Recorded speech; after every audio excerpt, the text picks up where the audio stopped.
This is a Commodore News Update.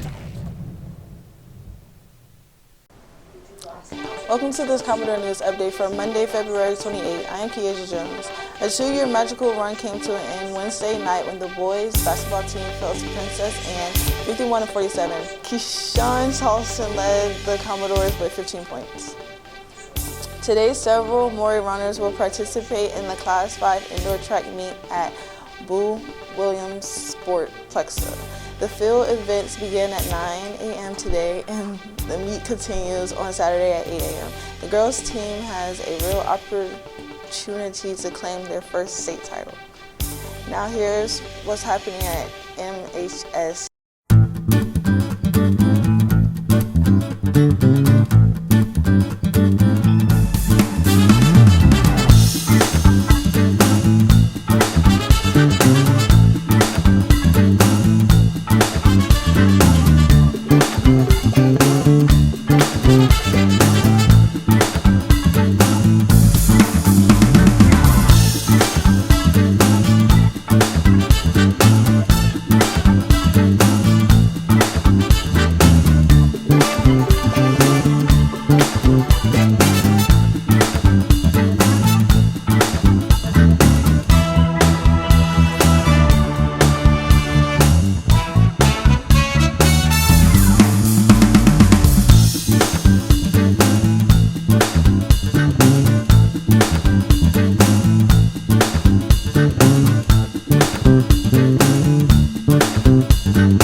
You're up to date for Friday, February 28. I'm Kiesha Jones. Have a great day.